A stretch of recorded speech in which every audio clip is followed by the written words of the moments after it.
Barnaby Rudge by Charles Dickens. Chapter 10. It was on one of those mornings, common in early spring, when the year, fickle and changeable in its youth like all other created things, is undecided whether to step backward into winter or forward into summer, and in its uncertainty inclines now to the one and now to the other, and now to both at once, wooing summer in the sunshine and lingering still with winter in the shade. It was, in short, on one of those mornings, when it is hot and cold, wet and dry, bright and lowering, sad and cheerful, withering and genial, in the compass of 1 short hour, that old John Willet, who was dropping asleep over the copper boiler, was roused by the sound of a horse's feet, and glancing out at window, beheld a traveller of goodly promise, checking his bridle at the maypole door. He was none of your flippant young fellows, who would call for a tankard of mulled ale, and make themselves as much at home as if they had ordered a hogshead of wine. None of your audacious young swaggerers, who would even penetrate into the bar, that solemn sanctuary, and smiting old John upon the back, inquire if there was never a pretty girl in the house, and where he hid his little chambermaids, with 100 other impertinences of that nature. None of your free and easy companions, who would scrape their boots upon the fire-dogs in the common room, and be not at all particular on the subject of spittoons. None of your unconscionable blades, requiring impossible chops, and taking unheard-of pickles for granted.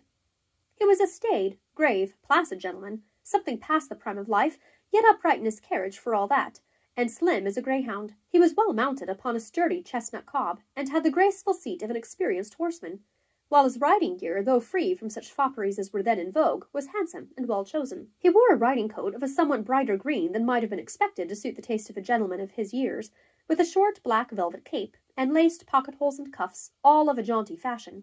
His linen, too, was of the finest kind, worked in a rich pattern at the wrists and throat, and scrupulously white. Although he seemed, judging from the mud he had picked up on the way, to have come from London, his horse was as smooth and cool as his own iron-grey periwig and pigtail. Neither man nor beast had turned a single hair, and saving for his soiled skirts and spattered ashes, this gentleman, with his blooming face, white teeth, exactly ordered dress, and perfect calmness, might have come from making an elaborate and leisurely toilet, to sit for an equestrian portrait at old John Willet's gate. It must not be supposed that John observed these several characteristics by other than very slow degrees, or that he took in more than half a one at a time, or that he even made up his mind upon that without a great deal of very serious consideration. Indeed, if he had been distracted in the first instance by questionings and orders, it would have taken him at least a fortnight to have noted what is here set down. But it happened that the gentleman, being struck with the old house, or with the plump pigeons who were skimming and curtsying about it, or with the tall maypole on the top of which a weathercock, which had been out of order for 15 years, performed a perpetual walk to the music of its own creaking, sat for some little time looking round in silence. Hence, John, standing with his hand upon the horse's bridle, and his great eyes on the rider, and with nothing passing to divert his thoughts, had really got some of these little circumstances into his brain by the time he was called upon to speak. "A quaint place this," said the gentleman, and his voice was as rich as his dress. "Are you the landlord?" "At your service, sir," replied John Willet. "You can give my horse good stabling, can you, and me an early dinner? I'm not particular what, so that it be cleanly served, and a decent room, of which there seems to be no lack in this great mansion," said the stranger, again running his eyes over the exterior. "You can have, sir," returned John, with a readiness quite surprising, "anything you please." "It's well I am easily satisfied," returned the other with a smile, "or that might prove a hearty pledge, my friend." And saying so, he dismounted, with the aid of the block before the door, in a twinkling. "Halloa there! Hugh!" roared John. "I ask your pardon, sir, for keeping you standing in the porch, but my son has gone to town on business, and the boy being, as I may say, of a kind of use to me, I'm rather put out when he's away. Hugh! A dreadful, idle, vagrant fellow, sir, half a gipsy, as I think, always sleeping in the sun in summer, and in the straw in winter time, sir. Hugh! Dear Lord, to keep a gentleman a-waiting here through him. Hugh! I wish that chap was dead, I do indeed." "Possibly he is," returned the other. "I should think if he were living he would have heard you by this time." "In his fits of laziness he sleeps so desperate hard," said the distracted host, "that if you were to fire off cannon-balls into his ears it wouldn't wake him, sir."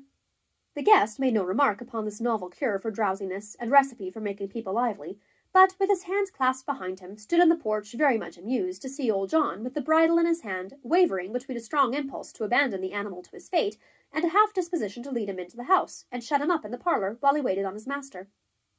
"Pillory the fellow, here he is at last," cried John, in the very height and zenith of his distress. "Did you hear me a-calling, villain?" The figure he addressed made no answer, but putting his hand upon the saddle, sprang into it at a bound, turned the horse's head towards the stables, and was gone in an instant. "Brisk enough when he is awake," said the guest.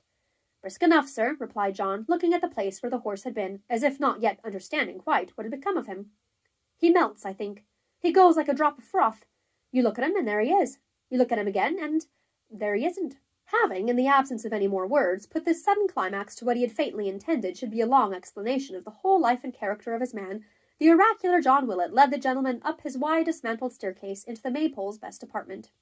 It was spacious enough in all conscience, occupying the whole depth of the house, and having at either end a great bay window, as large as many modern rooms, in which some few panes of stained glass, emblazoned with fragments of armorial bearings, though cracked and patched and shattered, yet remained, attesting by their presence that the former owner had made the very light subservient to his state, and pressed the sun itself into his list of flatterers, bidding it, when it shone into his chamber, reflect the badges of his ancient family, and take new hues and colours from their pride. But those were old days, and now every little ray came and went as it would, telling the plain, bare, searching truth. Although the best room of the inn, it had the melancholy aspect of grandeur and decay, and was much too vast for comfort. Rich rustling hangings waving on the walls, and, better far, the rustling of youth and beauty's dress, the light of women's eyes outshining the tapers and their own rich jewels, the sound of gentle tongues and music, and the tread of maiden feet had once been there and filled it with delight. But they were gone, and with them all its gladness. It was no longer a home. Children were never born and bred there. The fireside had become mercenary, a something to be bought and sold, a very courtesan. Let who would die or sit beside or leave it, it was still the same. It missed nobody, cared for nobody, had equal warmth and smiles for all. God help the man whose heart ever changes with the world, as an old mansion when it becomes an inn. No effort had been made to furnish this chilly waste, but before the broad chimney a colony of chairs and tables had been planted on a square of carpet, flanked by a ghostly screen, enriched with figures, grinning and grotesque. After lighting with his own hands the faggots which were heaped upon the hearth, old John withdrew to hold grave counsel with his cook, touching the stranger's entertainment, while the guest himself, seeing small comfort in the yet unkindled wood, opened a lattice in the distant window, and basked in a sickly gleam of cold March sun. Leaving the window now and then to rake the crackling logs together, or pace the echoing room from end to end, he closed it when the fire was quite burnt up, and having wheeled the easiest chair into the warmest corner, summoned John Willett. "Sir," said John. He wanted pen, ink, and paper. There was an old standish on the high mantel-shelf containing a dusty apology for all three. Having set this before him, the landlord was retiring, when he motioned him to stay. "There's a house not far from here," said the guest when he had written a few lines, "which you call the Warren, I believe?" As this was said in the tone of one who knew the fact, and asked the question as a thing of course, John contented himself with nodding his head in the affirmative, at the same time taking one hand out of his pockets to cough behind, and then putting it in again. "I want this note," said the guest, glancing on what he had written and folding it, conveyed there without loss of time, and an answer brought back here. "Have you a messenger at hand?" John was thoughtful for a minute or thereabouts, and then said yes. "Let me see him," said the guest.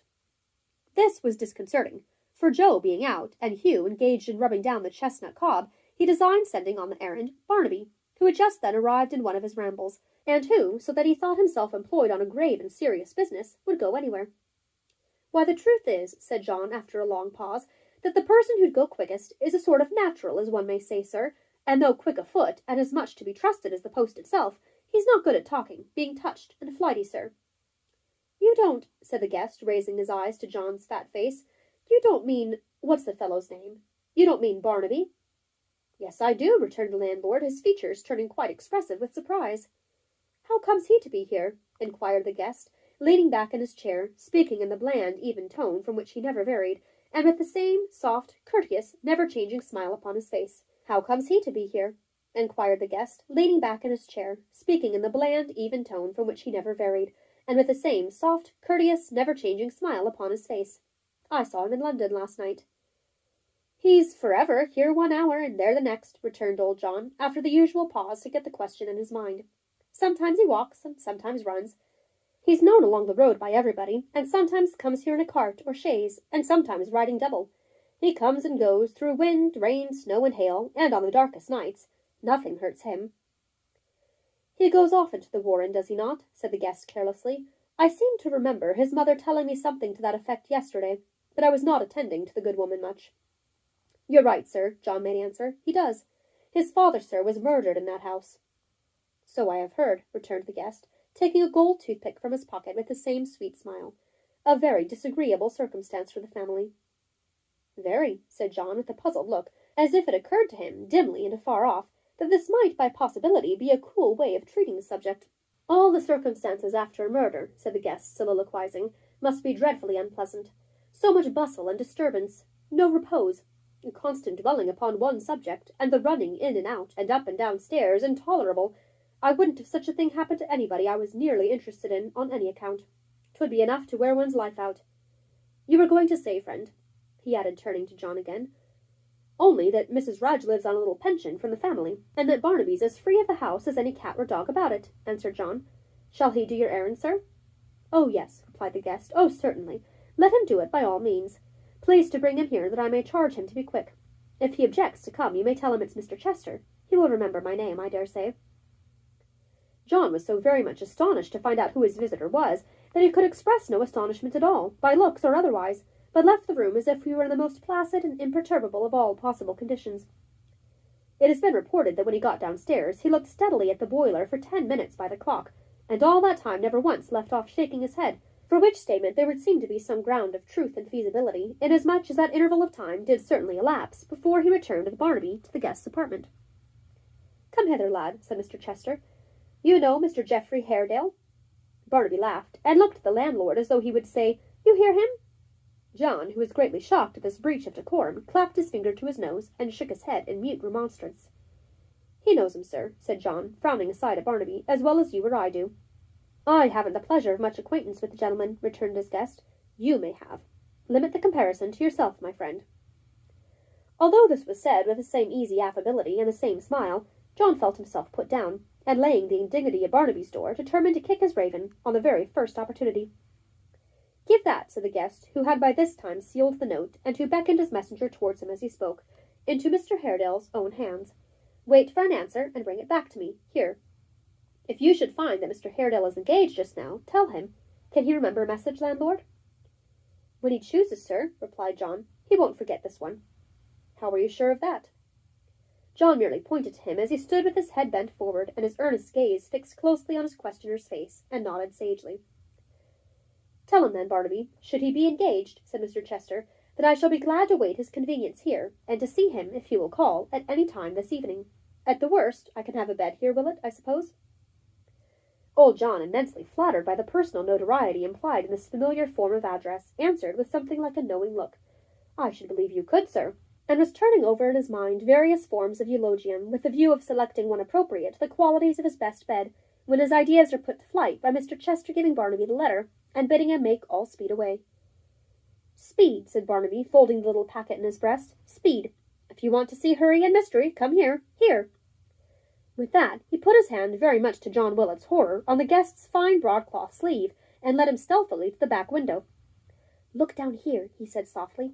Do you mark how they whisper in each other's ears, then dance and leap to make believe they are in sport? Do you see how they stop for a moment, when they think there is no one looking, and mutter among themselves again? And then how they roll and gambol, delighted with the mischief they've been plotting.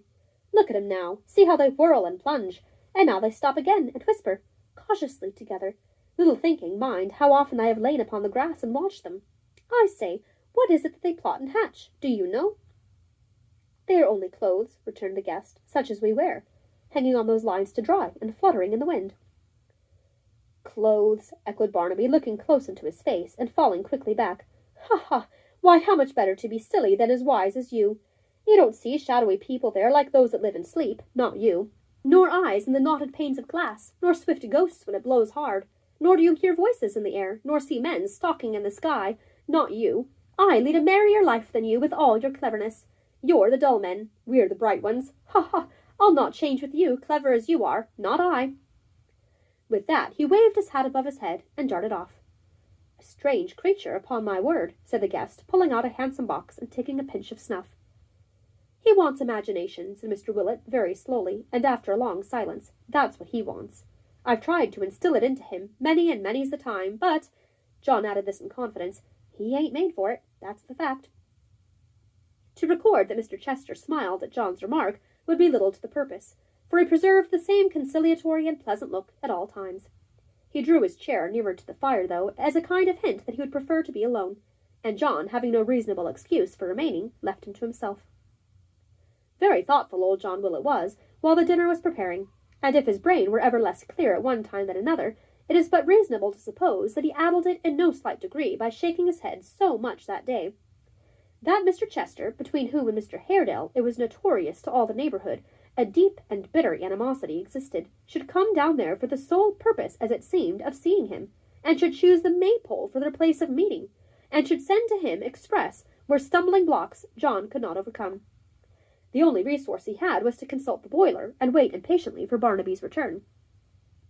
But Barnaby delayed beyond all precedent. The visitor's dinner was served, removed, his wine was set, the fire replenished, the hearth clean swept, the light waned without, it grew dusk, became quite dark, and still no Barnaby appeared. Yet, though John Willett was full of wonder and misgiving, his guest sat cross-legged in the easy-chair, to all appearances as little ruffled in his thoughts as in his dress. The same calm, easy, cool gentleman, without a care or thought beyond his golden toothpick. "Barnaby's late," John ventured to observe, as he placed a pair of tarnished candlesticks, some 3 feet high, upon the table, and snuffed the lights they held. "He is rather so," replied the guest, sipping his wine. "He will not be much longer, I dare say." John coughed, and raked the fire together. "As your roads bear no very good character, if I may judge from my son's mishap, though," said Mr. Chester, "and as I have no fancy to be knocked on the head, which is not only disconcerting at the moment, but places one besides in a ridiculous position with respect to the people who chance to pick one up, I shall stop here tonight. I think you said you had a bed to spare?" "Such a bed, sir," returned John Willett, "aye, such a bed as few, even of the gentry's houses, own. A fixture here, sir. I've heard say that bedstead is nigh 200 years of age. Your noble son, a fine young gentleman, slept in it last, sir, half a year ago." "Upon my life, a recommendation," said the guest, shrugging his shoulders and wheeling his chair nearer to the fire. "See that it be well aired, Mr. Willett, and let a blazing fire be lighted there at once. This house is something damp and chilly." John raked the faggots up again, more from habit than presence of mind, or any reference to this remark, and was about to withdraw when a bounding step was heard upon the stair, and Barnaby came panting in. "He'll have his foot in the stirrup in an hour's time," he cried, advancing. "He has been riding hard all day, has just come home, but will be in the saddle again as soon as he has eaten and drank to meet his loving friend." "Was that his message?" asked the visitor, looking up, but without the smallest discomposure, or at least without the show of any. "All but the last words," Barnaby rejoined. "He meant those. I saw that in his face." "This for your pains," said the other, putting money in his hand and glancing at him steadfastly. "This for your pains, sharp Barnaby." "For Grip and me and Hugh to share among us," he rejoined, putting it up and nodding as he counted it on his fingers. "Grip 1, me 2, Hugh 3. The dog, the cat, the goats. Well, we shall spend it pretty soon, I warn you. Stay, look. Do you wise men see nothing there, now?" He bent eagerly down on one knee, and gazed intently at the smoke, which was rolling up the chimney in a thick black cloud. John Willett, who appeared to consider himself particularly, and chiefly referred to under the term wise men, looked that way likewise, and with great solidity of feature. "Now where do they go to when they spring so fast up there?" asked Barnaby, "eh? Why do they tread so closely on each other's heels? And why are they always in a hurry? Which is what you blame me for, when I only take pattern by these busy folk about me. More of 'em, catching to each other's skirts, and as fast as they go, others come. What a merry dance it is! I would that Grip and I could frisk like that." "What has he in that basket at his back?" asked the guest, after a few moments, during which Barnaby was still bending down to look higher up the chimney and earnestly watching the smoke. "In this," he answered, jumping up, before John Willett could reply, shaking it as he spoke, and stooping his head to listen. "In this? What is there here? Tell him." "A devil, a devil, a devil!" cried a hoarse voice. "Here's money," said Barnaby, chinking it in his hand. "Money for a treat, Grip." "Hurrah, hurrah, hurrah!" replied the raven. "Keep up your spirits. Never say die. Bow, wow, wow." Mr. Willett, who appeared to entertain strong doubts whether a customer in a laced coat and fine linen could be supposed to have any acquaintance even with the existence of such unpolite gentry as the bird claimed to belong to, took Barnaby off at this juncture, with the view of preventing any other improper declarations, and quitted the room with his very best bow.